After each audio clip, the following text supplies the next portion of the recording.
أعوذ بالله من الشيطان الرجيم. بسم الله الرحمن الرحيم. وإذ قال إبراهيم لأبيه وقومه إنني براء مما تعبدون إلا الذي فطرني فإنه سيهدين وجعلها كلمة باقية في عقبه لعلهم يرجعون. آیتونو کې ذکر شو چې کله به الله پاک پیغمبر راولېږو نو هر پیغمبر هغه خپل قوم ته دا دعوت ورکړی دی چې تاسو د یو الله پاک عبادت کوئ، د هغه بندګي کوئ.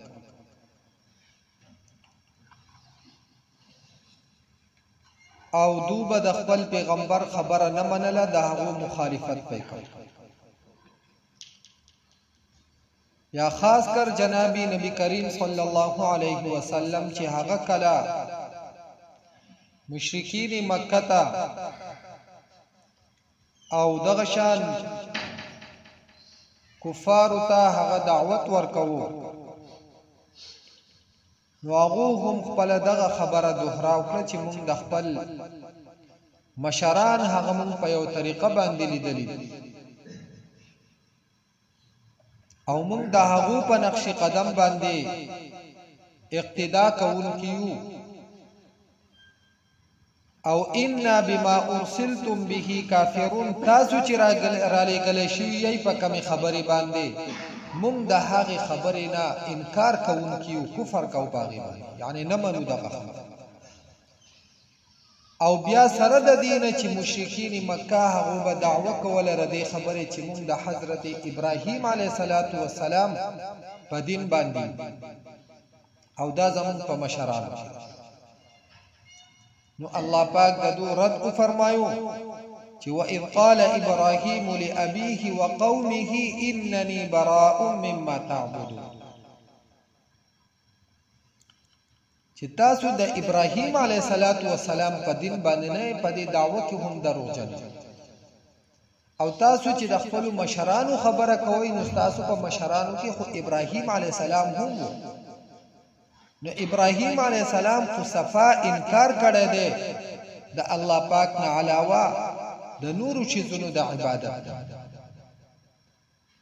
او بیا تاسو د خپل مشرانو په نقش قدم باندې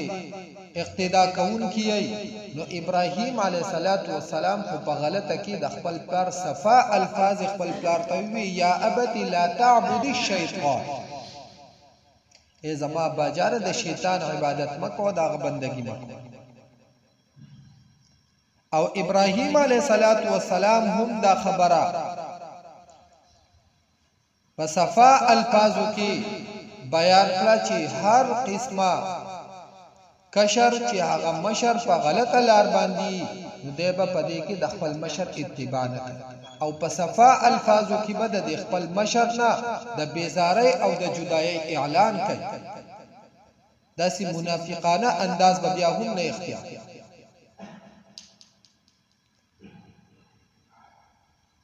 وَإِذْ قَالَ إِبْرَاهِيمُ لِأَبِيهِ وَقَوْمِهِ إِنَّنِي بَرَاءٌ مِّمَّا تَعْبُدُونَ، او کله چې وی حضرت ابراهیم علیه السلام خپل پلار ته وقومه او خپل قوم ته إِنَّنِي بَرَاءٌ مِّمَّا تَعْبُدُونَ، یقینا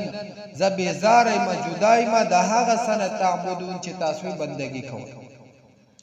الا الذي فطرني فانه سيهدين، مگر هغه ذات چې زې پیدا کړی ما فانه سيهدين، هغه به ما ته لار ښیي، زما رهنمایي هغه به الله پاک کوي. ځکه کله چې انسان هغه د یوې حق خبرې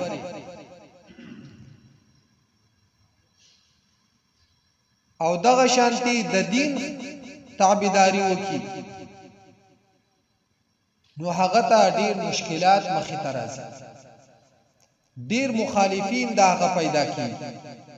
نو ابراهیم علیه السلام وی چې زه چې کوم خبره کوم د الله د وحدانیت، یقینا چې د دې خبرې په وجه به زما ډېر مخالفین پیدا کیږي حتی چې داغه د خپل کور یعنی خپل پلار هم په مخالفینو په صف کې ودرې او دغه برداشت د ډیره ګرانه خبره ده. نو ابراهیم علیه السلام وی فانه سيهدين الله پاک په ما تعالی رخی زما رهنمایي وکي یعنی الله به مال په دې باندې استقامت راکړي. دا ډیره ګرانه خبره ده چې ټول قوم او بیا دغه شانته پورا علاقه هغه د انسان مخالف ودرېږي په یو خبره او بیا خپل خاندان او خپل خلق هم په مخالف صف کې هغه ته ودرېږي. ابراهیم علیه السلام چې ډیره ګرانه خبره ده خو الله پاک په مال په دې باندې استقامت راکړي او ترغیب دې پدې کې دې طرف ته چې کله د دین کار کې یو حق خبره کې نو د هغې په مقابله کې به مخالفین پیدا کیږي لیکن تبر دغه پروا نه ساتي د الله پاک نه بس سوال د استقامت. وجعلها كلمة باقية في عقبه لعلهم يرجعون او پاتې کړه الله پاک دا کلمه په اولاد د هغه کې یعنی د الله د وحدانیت دا کلمه دا د هغه په اولاد کې الله پاک پاتې کړه لعلهم يرجعون د دې لپاره چې دوی وګرځي د گمراهۍ. د ابراهیم علیه السلام په اولاد کې الله پاک دا ټول انبیا د ابراهیم علیه السلام نه وروسته بیا راوړي او ټول هم دغه یو دعوت ورکو دغه خبره کوله چې یا ایها الناس قو لا اله الا الله.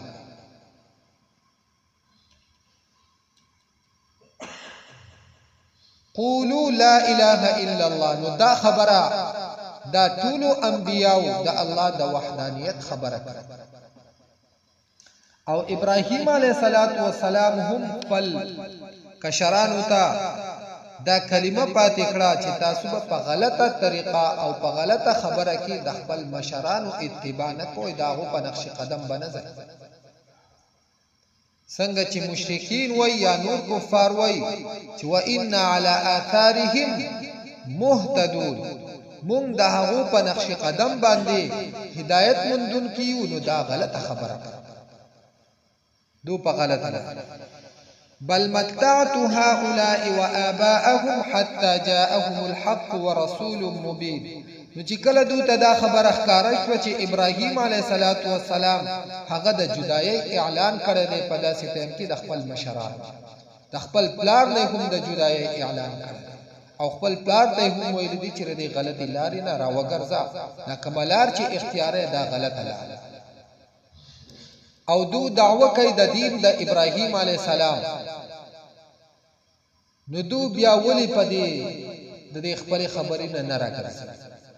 چې دو ته کله د الله ښکاره شو. نو الله پاک فرمایي ردی وجنا بل متعت هؤلاء وآباءهم بلکې مزید دنیا ورکړی دی ما دوته وآباءهم او مشرانو د دوته حتی جاءهم الحق تر دې پوری چراغ دوته حق ورسول مبین او رسول ښکارا بیان کوونکی. نو دو پاغ خپل عیش عشرت کی بیا مسو د هغه دنیا د مزونه نشورا ګرځي او دو خیال دا کو چې کوم د دې طریقې نه راوګرځو نن خو مونږ ته خلک خان وای سیب راته وای او په مونږ خپل فیصله حل بیا به مونږ ته څوک سګو بیا خو به مونږ بل تناسو په بل باندې به فیصله حل.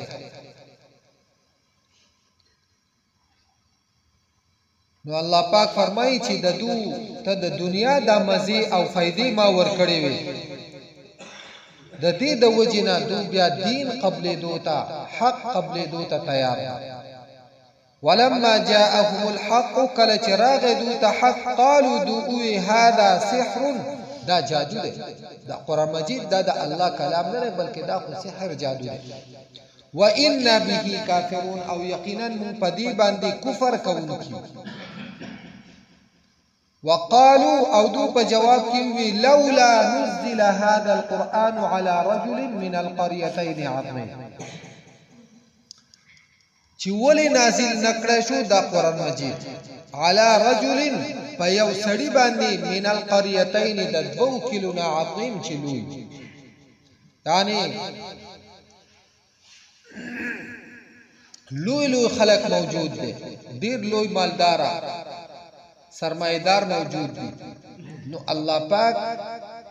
دغه خلق نه لیدو چې په دې یتیم باندې قرآن مجید نازل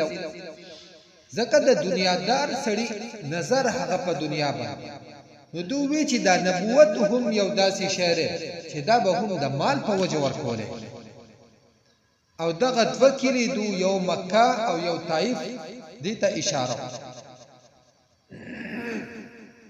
چې په مکه کې په دغه وخت کې لوی مالدار ولید بن مغیره او په طائف کې عروه بن مسعود ثقفي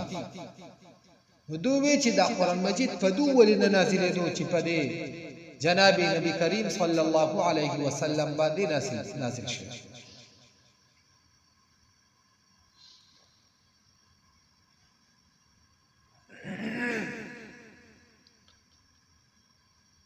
بهر حال دغه طریقه دا هغه دا و چې د قرآن مجید نه انکار په هر صورت کې داغي د پاره قسمه خبره او قسمه اعتراضات هغه بلټل نن چې هم څوک د دین نه انکار کوي د دین د یو حکم نه انکار کوي نو هغه له هم د خپل عقل او ذهن موافق تعویلات او اعتراضات ګوري حالن کې دغه ټول شیزونه دا د انسان د پاره وبال او نقصان اذ قال ابراهيم او کله چې ابراهيم عليه السلام لابيه لار خپلتا وقومه او قوم خپلتا انني براء یقینا زجدایم مما ده غسنا تعبدون چې تاسو بندگی کوي الا الذي مگر هغه ذات فطرني چې زای پیدا کړی ما فانه سيهدين پس هغه به زما رهنمایي کوي وجعلها كلمة باقية او پاتکړه الله پاک دا کلمه باقی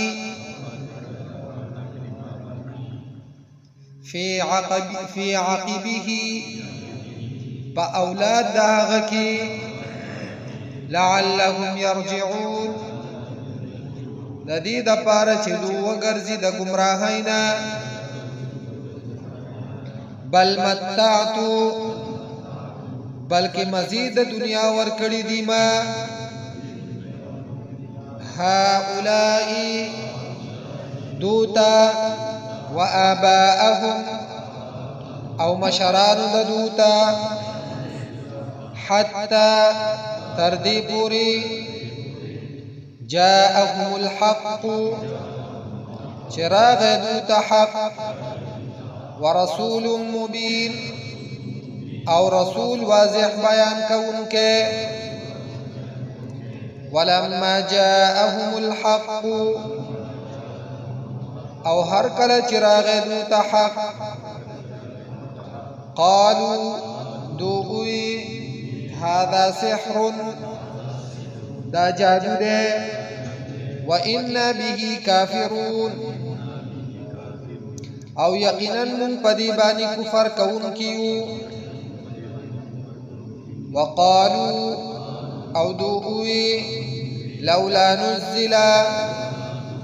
ولنازل نکړشو